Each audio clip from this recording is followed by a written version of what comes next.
du numérique sur l'entreprise de MOE.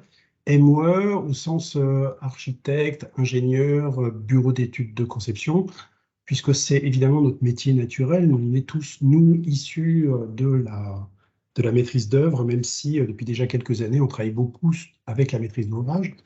Mais en fait, on voit de là où on est un certain nombre de choses. Donc, voilà comment on va procéder. On va procéder tout simplement par la définition des, on va dire, des limites de l'exercice, parce qu'on peut parler des heures et des heures sur l'évolution du numérique, mais il est important de connaître nos sources, il est important de connaître d'où on vient, et donc nous, on vient en fait de plusieurs choses, d'une réflexion et d'un agrément qui nous a été confié par France Num, à partir de la problématique de la transformation numérique. Alors on parle de transformation numérique, de transition numérique. En tout cas, c'est comprendre comment les nouvelles technologies impactent le secteur, tous les secteurs d'ailleurs en fait. Et nous, précisément, on travaille sur le secteur de la construction, de l'immobilier. Et on s'appuie aussi sur la totalité des études du plan BIM 2022, qui chaque année sort une étude sur l'appétence des acteurs sur les problématiques du numérique.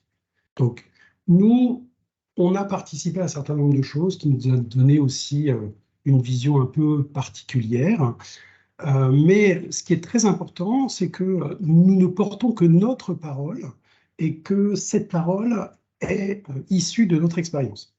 Même si, évidemment, on s'appuie sur les études de l'OPIEC, donc la dernière étude qui parle de l'évolution des compétences et des métiers liés à la transformation des villes du XXIe siècle, qui vient d'être publiée. Je vous ai d'ailleurs mis le lien directement sur le document. Évidemment, des baromètres emploi-formation des entreprises d'architecture et, bien entendu, de l'étude sur l'évolution de l'ingénierie et de la construction par rapport au BIM de l'OPIEC qu'on a réalisé en 2017. En parallèle, évidemment, il y a tous les travaux de France Compétences et de France Numérique qui sont des mines d'informations qui nous amènent à nous poser des questions, à partager des expériences, évidemment, dans différents secteurs, dans différents métiers, et à constater qu'il y a des démarches qui sont cohérentes et qui, on va dire, peuvent tout à fait inspirer l'évolution que prend l'entreprise de MOE, même si je tiens à vous parler d'entreprise de MOE, parce que il ne s'agit pas de réserver la réflexion à l'entreprise d'architecture ou au petit bureau d'études d'architecture ou aux grandes agences d'architecture ou au bureau d'études d'ingénierie, à l'ingénierie structurelle. Non, en fait, on a vraiment une vision transverse de plus en plus sur la totalité des métiers qui sont impactés. Alors, la première chose à constater, évidemment, c'est que ce n'est pas simplement cette transition numérique, ce n'est pas simplement un changement d'outil.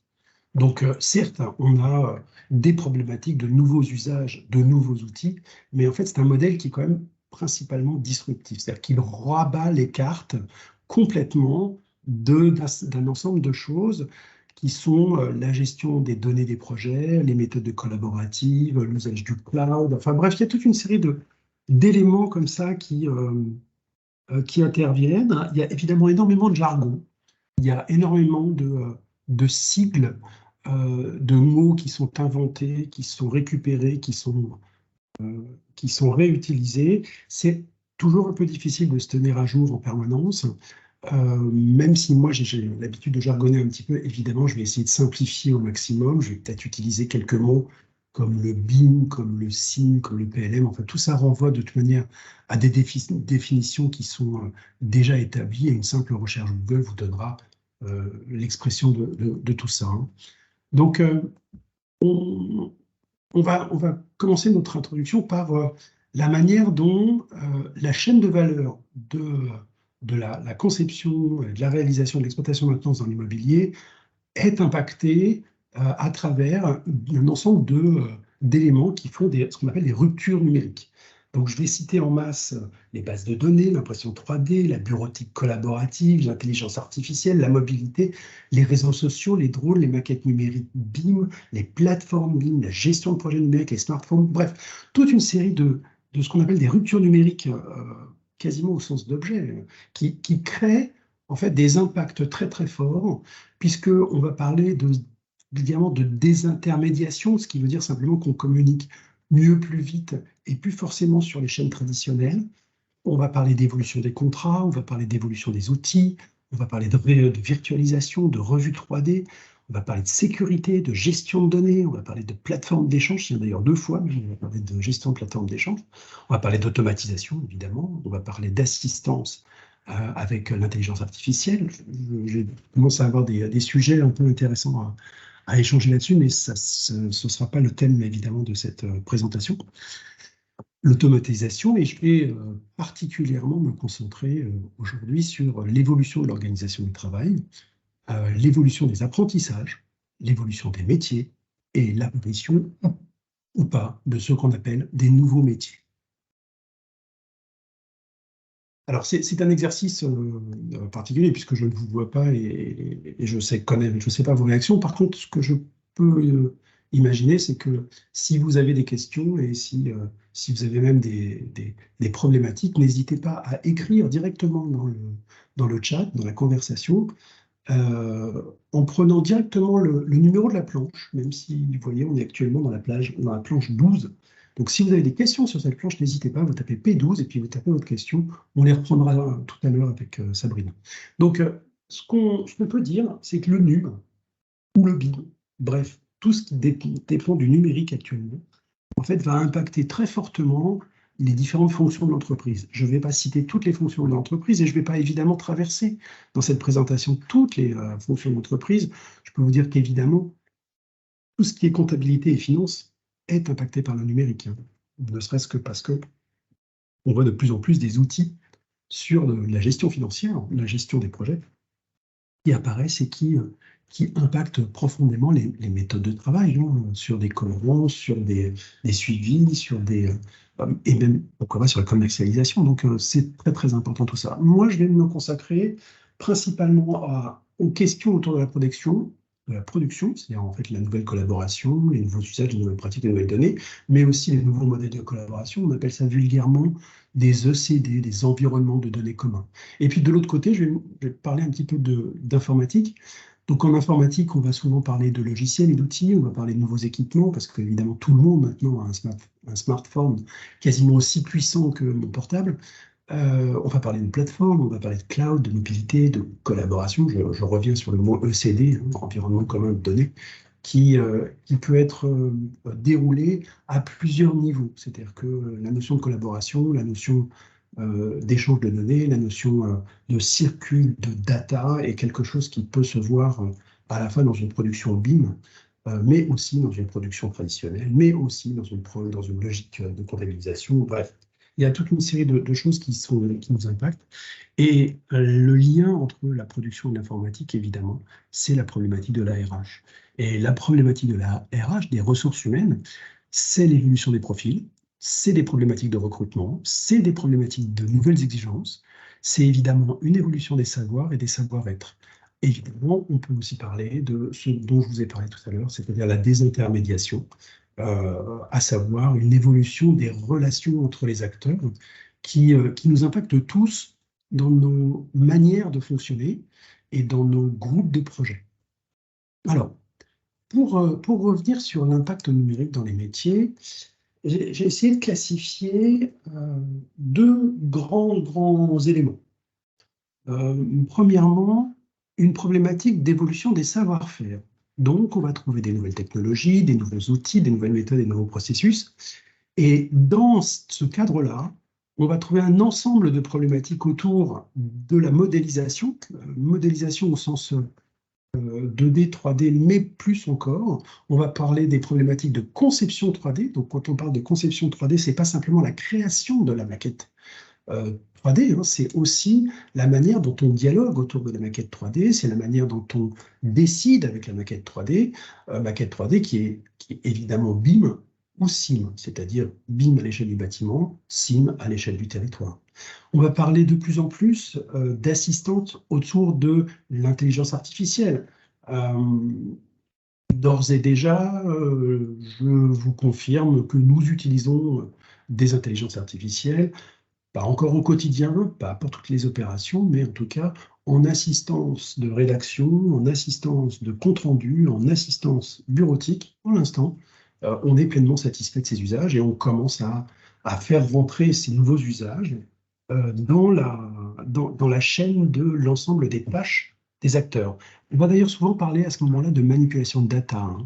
Donc la notion de data, c'est tout simplement les données des projets, les données internes, externes au projet, qui sont de plus en plus, on va dire, présentes, au point où on souffre tous de ce qu'on appelle vulgairement de l'infobésité, qui fait qu'il est nécessaire de savoir les trier, les manipuler, les organiser, les mettre à jour. Enfin bref, il y a toute une série de pratiques opérationnelles sur la manipulation des data qui posent des vrais problèmes et qui évidemment renvoient vers des savoir-faire.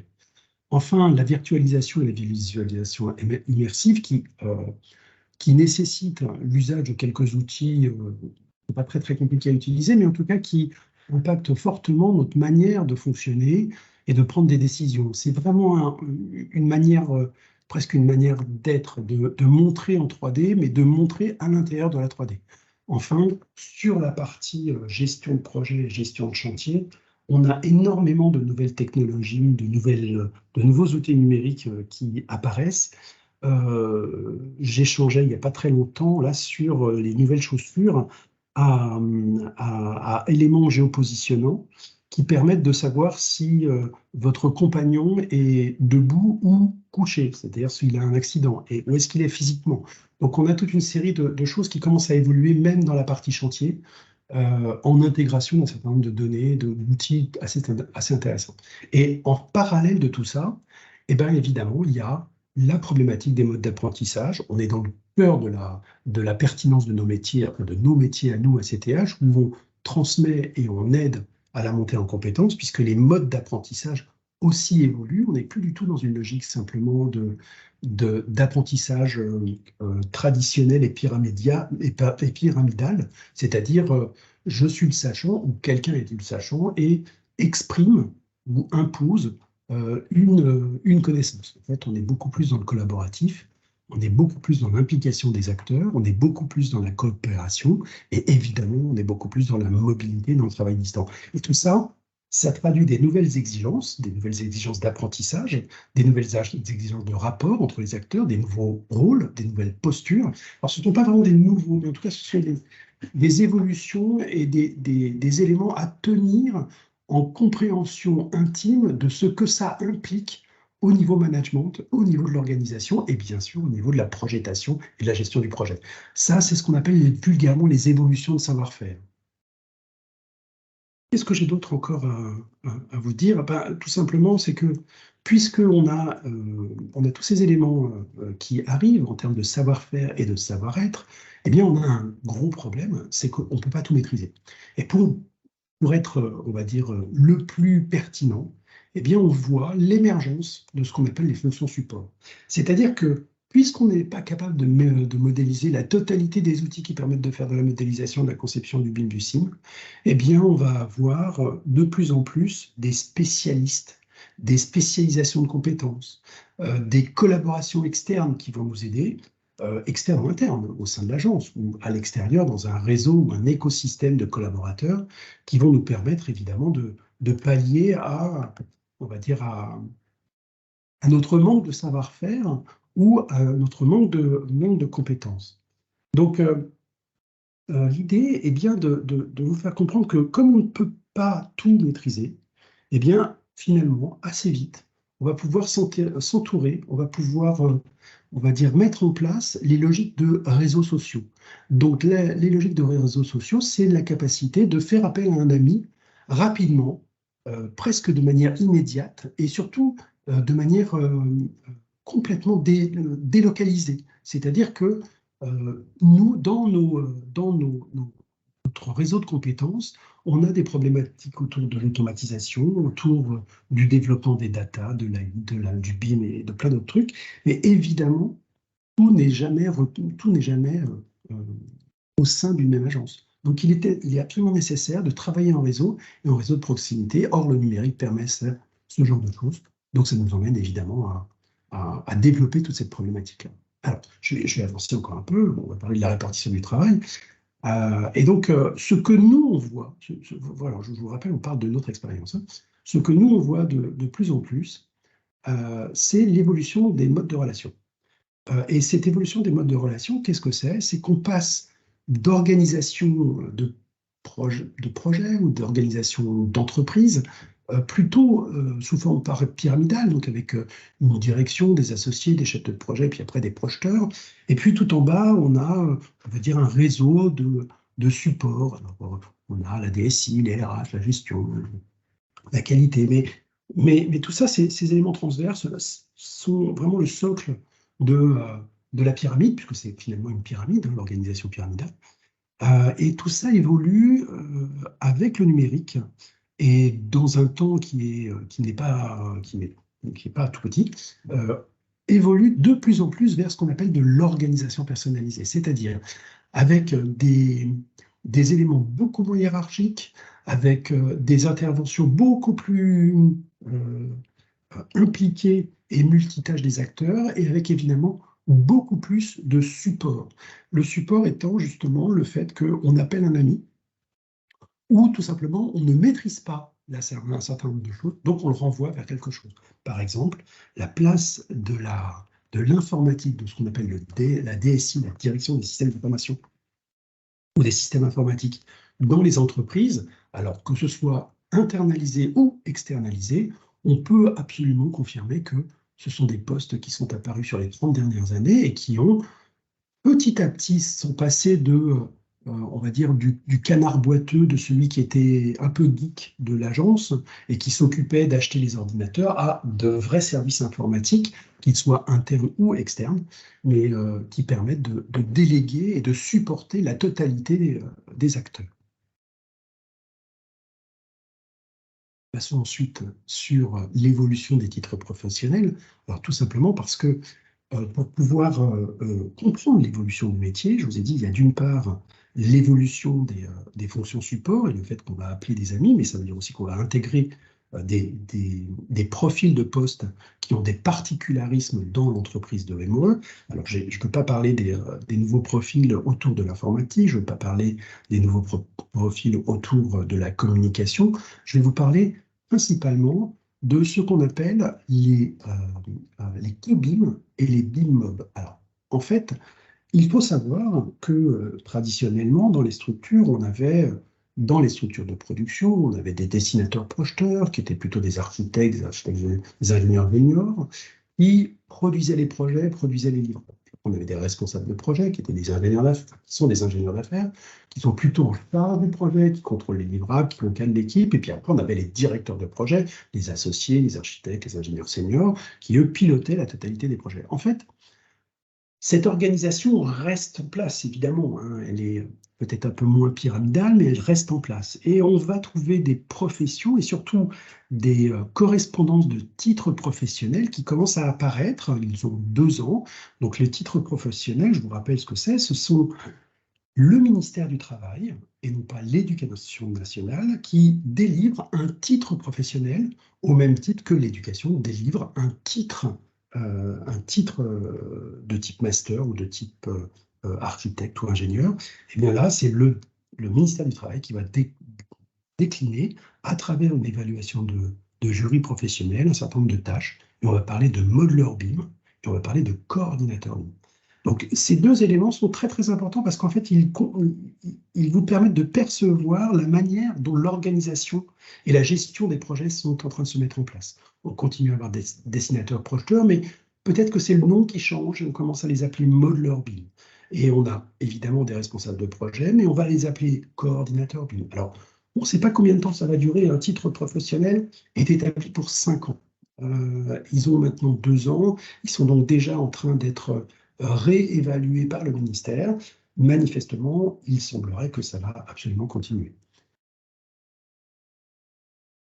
Ces titres professionnels, je vais vous les décomposer un peu mieux, contiennent ce qu'on appelle donc les BIM modeleurs du bâtiment. D'abord, ce sont des titres de niveau 5, c'est-à-dire de niveau technicien du bâtiment. Ça ne veut pas dire qu'ils ne peuvent pas être remplis par des architectes ou des ingénieurs. Ça veut simplement dire que on revient à l'introduction dans les structures de MOE du profil de dessinateur-projeteur. Donc on a mis à peu près 20 ans dans les agences d'architecture pour, on va dire, réorganiser le travail en ayant des architectes juniors et des architectes plutôt seniors, et on a fait partir les dessinateurs projetés. Là, il semble que, d'après toutes les études, le boulot défini, le titre défini, correspond vraiment plus à du technicien du bâtiment qui correspond à modéliser un projet, établir le relevé, établir la conformité du projet, réaliser une métrique, constituer le dossier de demande de permis de construire, qui correspond à je fais de la modélisation dans un cadre de modèle isolé. Donc, en fait, ça correspond aux petites structures. Pour les plus grosses structures, eh bien, ou en tout cas pour les plus gros projets, on va trouver aussi dans le titre de Modeler BIM la capacité à travailler dans ce qu'on appelle de la maquette collaborative, alors du BIM 2, dans lequel on a évidemment la reprise de la totalité des problématiques du modélisé dans un projet isolé, mais on a aussi la possibilité de travailler en conformité d'un groupe de projets et de réaliser la synthèse des plans techniques. Donc, ça nous donne quand même des définitions de profil qui commencent à être intéressantes parce que ça décrit des savoir-faire professionnels et des compétences transverses. Donc là, on va retrouver, on va dire, les compétences professionnelles nécessaires qui sont simplement un énoncé de ce que tout architecte ou tout ingénieur connaît, non pas sanctionné dans un cadre de diplôme d'architecte ou d'ingénieur, mais plutôt dans un cadre, je vous l'ai dit, du ministère du Travail. Donc, on va trouver tous ces éléments de compétences professionnelles et de compétences transverses. Et vous trouverez dans la totalité de ces éléments, vous trouverez évidemment des problématiques de savoir-faire, savoir-faire métier, savoir-faire outil, mais aussi de savoir-être, communiquer par écrit, être capable de défendre, de représenter un projet. Donc, il y a de l'ordre de, je vous dis toujours, savoir-faire, savoir-être, qui sont comment dire, de plus en plus explicités et qui peuvent donner lieu évidemment à des progressions et à des annotations à des sanctions de compétences. Côté coordinateur BIM, qu'est-ce qu'on va avoir? On va avoir un niveau 6, technicien du bâtiment. Donc là, on monte d'un cran, on n'est plus en bac plus 2, on est en bac plus 3. Là, il y a deux grands points très importants, deux grands points qu'il faut bien comprendre. C'est que le coordinateur BIM du bâtiment, de titre 6, technicien du bâtiment, a pour premier job de déployer le BIM dans l'entreprise. C'est-à-dire qu'il doit être capable de comprendre, d'analyser les besoins, les tenants, les aboutissants qu'on va trouver dans une entreprise pour mettre en œuvre, je veux dire, définir et mettre en œuvre la stratégie BIM de l'entreprise. Alors, c'est une mission que je connais très très bien, puisque c'est ce que nous faisons, nous, en externe.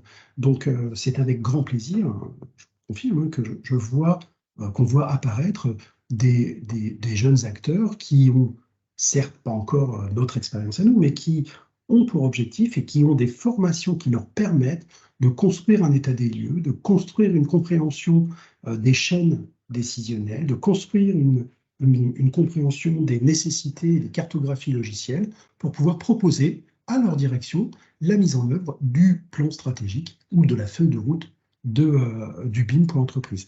Évidemment, ça sous-entend en parallèle des activités de projet. Les activités de projet étant, un, le déploiement du BIM au sens soutien des acteurs, deux, intervention de la coordination BIM au sein du projet. Donc, on est dans des projets de type BIM 2, donc en maquette collaborative, et il y a donc une nécessité de dialoguer avec ce qu'on appelle le BIM management, de dialoguer aussi avec les équipes, de manière à adapter et à s'assurer de la cohérence de la production.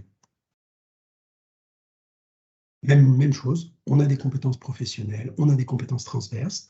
Il s'agit d'analyser le niveau de maturité de l'entreprise. Donc là, on commence à rentrer dans d'autres problématiques aussi, parce que vous comprenez bien qu'analyser le niveau de maturité des entreprises, comme c'est une exigence de démonstration actuelle et une demande de la maîtrise d'ouvrage, ça veut dire qu'on va commencer à problématiser la question de comment vendre l'agence, mais pas vendre l'agence en termes de BIM, mais vendre l'agence en termes de maturité numérique et de capacité à coordonner, organiser, gérer un projet dans la problématique du numérique. Évidemment, dans les compétences transverses, il y a comment s'exprimer par écrit, par oral, travailler en équipe, enfin bref, évidemment, tout ce qui commence à rentrer dans les problématiques de management. Alors justement, puisqu'on arrive à la problématique du management, je vais me permettre de passer sur ces deux plans, enfin, ces quelques planches qui généralement me permettent de provoquer un débat assez violent sur le cas spécifique du BIM manager. Évidemment, nous faisons, nous, à CTH, du BIM management. Donc, on est défini, entendu, reconnu comme BIM manager. Il n'empêche que par notre profondeur historique, avant le BIM, on sait qu'il y avait le CAD. Et on sait qu'avant le BIM, il y avait des CAD, avant les BIM managers, il y avait des CAD managers. Et on sait aussi que en 20 ans, les structures ont perdu 30% de leur effectif. Donc il y a du progrès technologique, évidemment. Par contre, on sait que ça ne rime pas forcément avec, on va dire, avec une amélioration de la profession. On a tous connu, enfin, dans ma génération, on a tous connu des CAD managers.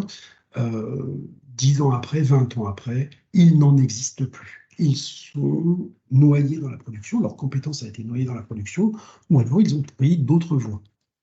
Qu'est-ce qui reste 20 ans après de ces experts?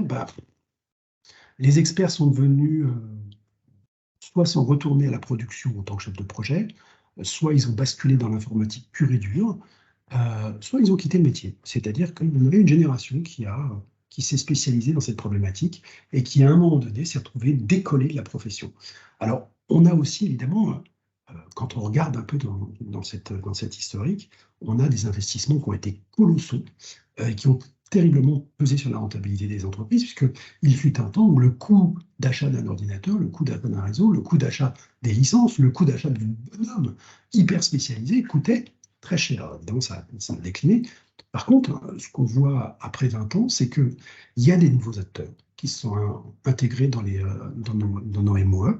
C'est les acteurs de l'informatique et c'est les acteurs de la technologie. Donc, il y a une répartition du centre de la valeur. Et ça amène souvent, pour des agences qui ont traversé ce temps-là, un sentiment de dévalorisation de la profession et de perte de compétences par rapport aux outils. Donc, on ne part pas de zéro. C'est très important de dire qu'on ne part pas de zéro. Il y a derrière nous 20 ans d'expérience dans notre profession, dans nos métiers, sur la mise en œuvre des problématiques de transition numérique. Du coup, pour arriver à la problématique du CAD manager, en fait, ce qui est important de comprendre, c'est quelles sont ces tâches et comment on affecte les responsabilités. C'est-à-dire qu'on va commencer à parler de racines, de matrice de responsabilité et de tâches. Hein. C'est-à-dire qu'on va commencer à regarder, on va introduire une notion presque de process et de responsabilité dans les projets, et on va s'apercevoir que là où le BIM management se trouve, là où le BIM manager se trouve, en fait, ce sont des tâches qui vont de l'organisation globale du projet, voire de la négociation contractuelle au nettoyage de la maquette. Alors, vous comprenez bien que dans ce cadre-là, ça devient compliqué d'avoir un profil adéquat pour pouvoir gérer la totalité de ces tâches. On est soit nettoyeur, ou on est soit manager. C'est compliqué d'avoir les deux, ou en tout cas, si on a les deux en même temps, c'est que financièrement parlant, l'entreprise ne s'y retrouve pas. Donc, en constatant l'ensemble des tâches, qu'est-ce qu'on voit? On voit que soit c'est de la direction d'entreprise, soit c'est de la direction de projet, soit c'est de la production, soit c'est du support et du management des équipes. Donc, de là à conclure que dans la phase actuelle, on a certes besoin des managers, des BIM managers, comme animateurs de la démarche, mais on voit déjà qu'avec l'apparition des titres professionnels comme le co-BIM, eh bien, ça va disparaître dans les quelques années qui viennent. Et nos chers BIM managers grassement payés, actuellement, vont tout simplement retrouver leur place naturelle dans l'entreprise, à savoir plutôt au niveau de l'informatique et du support, ou plutôt au niveau du projet. Alors je sais très bien que cette planche 26 va probablement générer des commentaires, et ce sera avec grand plaisir que nous échangerons sur le sujet. Du coup, j'arrive à la schématique d'organisation. Donc je vais un petit peu plus vite. Donc je vous ai dit, il y a cette évolution qui, suivant les entreprises, peut aller de 2 à 8 ans, voire même plus pour certains, où on a des organisations très pyramidales. On va commencer un premier projet, on va commencer les premières formations, on va faire le début de la compréhension du risque opérationnel autour du BIM. On va avoir de plus en plus de vision outils, en pensant que le BIM, c'est l'outil, mais en fait, non, ce n'est pas l'outil. Et ça, c'est la première étape. Donc, on est obligé de passer par là. En général, à partir du moment où on a franchi cette première étape, qui peut prendre de 1 à plusieurs années, on va choisir de se faire accompagner. Alors, soit en externe, soit en interne, soit en faisant émerger au sein de l'entreprise un relais BIM, un directeur BIM, un BIM manager, bref, on peut appeler ça comme on veut. Mais en tout cas, on va commencer à rentrer dans la problématique de la compréhension de la nécessité de la mise en place d'un projet de transition numérique dit feuille de route BIM. Donc, on va faire du transfert de compétences, on va faire de l'émergence, de profil. Donc, il y a un gros travail au niveau des RH. On va faire de la méthode, on va faire du support, de la documentation, bref, toute une série de choses nécessaires pour arriver à la troisième étape, qui est l'entreprise a muté. Donc, l'entreprise s'est transformée. Elle s'est transformée dans ses process, elle s'est transformée dans ses outils, elle s'est transformée dans ses relations, dans ses comptes, dans ses modes contractuels, elle s'est dans ses usages d'outils, bref, elle s'est transformée. Donc, ça prend plus ou moins de temps, mais là, maintenant, on a enfin la possibilité de témoigner d'un certain nombre d'entreprises qui ont évolué et qui ont évolué dans ce sens-là. Du coup, il était important pour nous de vous donner aussi quelques chiffres. Alors, de manière très grossière, évidemment, mais on va parler d'éléments qu'on voit apparaître systématiquement et qui fonctionnent. Donc, on va dire que, par exemple, pour une agence, une structure qui a de 50 ou plus, voilà, de 50 ou plus, que ce soit de l'archi ou que ce soit de l'ingé, généralement, on a un porteur de projet qui est une personne au niveau direction, qui a pour tâche d'organiser et de piloter, et qui va travailler sur ce projet de transition numérique entre 10 et 15% de son temps. Évidemment, il ne peut pas être concentré uniquement sur cette problématique, ou alors, c'est qu'on est dans des grosses entreprises, et il est associé à cette problématique à plus ou moins un certain nombre de pourcentages de son travail. Généralement, en 50 personnes, on trouvera rarement plus, on va trouver 2 co-BIM en transverse. Donc, ce sont des gens qui sont des archis, des ingénieurs ou des techniciens, qui seront mobilisés au minimum 50% de leur temps, principalement sur de l'organisation générale à 30%, et plutôt à 20% sur leur production. Alors, quand on parle de production ou d'organisation générale, c'est beaucoup d'animation de réseau, c'est beaucoup de construction des bibliothèques, c'est beaucoup de construction des documentations. On va souvent parler, d'ailleurs, on fait émerger le titre COBIM, mais on va trouver aussi le nom de model manager, de responsable de famille, de référent BIM. Bref, tout ça, c'est des termes qui ne sont pas stabilisés. Je vous rappelle que le COBIM est en train de stabiliser, le titre professionnel est en train de stabiliser ses profils. Et enfin, on va trouver des COBIM projets. Oui, parce que, en fait, il y a des fonctions support et transverses et il y a des fonctions projet. Donc, on a besoin d'avoir un sachant un peu plus avancé qui va adapter et construire les supports de production pour les projets et qui va supporter les équipes de projet, qui sera en contact avec les directions de projet, qui sera en contact avec les autres entreprises et qui sera garant, évidemment, de la qualité délivrable de l'entreprise. Alors, j'ai choisi aussi de vous proposer un autre exemple de charge d'occupation pour une agence de 5 personnes. Donc, une agence de 5 personnes, c'est rarement une agence qui va consacrer un véritable poste là-dessus. C'est vraiment assez rare. Par contre, l'ensemble des tâches, ce sont ce qu'on appelle les tâches de COBIM, elles vont être prises par un des membres de la direction, un des associés. Et donc là, lui, il va s'occuper rarement à plus de 30% de son temps, parce qu'évidemment, en tant qu'associé, c'est compliqué. Il est généralement plutôt à 70% projet et plutôt à 30% organisation. C'est des moyennes, évidemment, on a bien conscience. Donc, il va construire la documentation BIM au cours des projets, il va construire les supports de production, les gabarits, il va supporter, il va accueillir, il va former tous les gens. Avant de finir, parce que j'ai un peu dépassé l'horaire, évidemment, on a quand même quelques recommandations. Alors, les recommandations, elles sont très simples. C'est que aborder la problématique de la transition numérique BIM, en fait, c'est compliqué. Donc, on a besoin, c'est ce que je vous disais tout à l'heure, c'est de construire des expériences et d'avoir une compréhension des problématiques. C'est-à-dire que c'est compliqué de taper de taper dans la butte si on ne s'est pas un petit peu, c'est-à-dire si on ne s'est pas mis dans la butte. C'est-à-dire que si on n'a pas fait déjà des premiers projets, c'est compliqué de se projeter dans la transition. Deuxième chose, c'est très important de comprendre les tensions et les risques associés. Donc là, c'est vraiment un travail de RH, c'est vraiment un travail, on va dire, de projet, c'est qu'il faut cibler les projets qui posent des problèmes, les projets qui seront en BIM, les projets qui ne seront pas en BIM. Il faut comprendre aussi la relation avec la maîtrise d'ouvrage et ses capacités d'exigence. Il faut identifier les fonctions de l'entreprise et leurs impacts. Vous comprenez bien que sur une agence de 5 personnes, la nécessité de monter un modèle de gestion peut se résoudre avec un simple fichier Excel. Donc, ce n'est pas tout à fait les mêmes investissements sur les fonctions de direction et de finance. Du coup, il ne faut surtout pas tout faire. Voilà. Et surtout, il ne faut pas tout faire tout de suite. Ça, c'est très, très important. En fait, il faut avoir une vision stratégique, planifier des différents acteurs et des différentes actions à mettre en place. Et enfin, il faut surtout s'informer et se faire aider. Il ne faut pas hésiter. Il y a énormément d'entreprises, de plus en plus, comme la nôtre. Alors, évidemment, ils ne sont pas aussi bons que nous, j'entends bien, mais simplement, il y a énormément de centres d'information.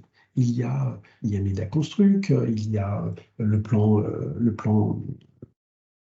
BIM 2022, il y a les espaces de collaboration et de travail comme Mind, il y a les éléments référentiels de Syntec, enfin bref, il y a toute une série d'informations, et de la norme qui vient de sortir évidemment, toute une série d'informations, il faut absolument aller les chercher, il faut aller voir les informations.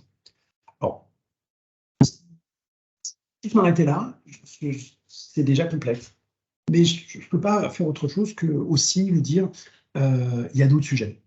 On est dans une problématique assez globale qui se traite à plusieurs années, en plusieurs temps. Et donc, il y a la problématique du pilotage, il y a la problématique de la protection des données et de la gestion des cyberattaques. Et puis, il y a aussi la problématique de la ressource humaine. Alors, je vois Sabrina qui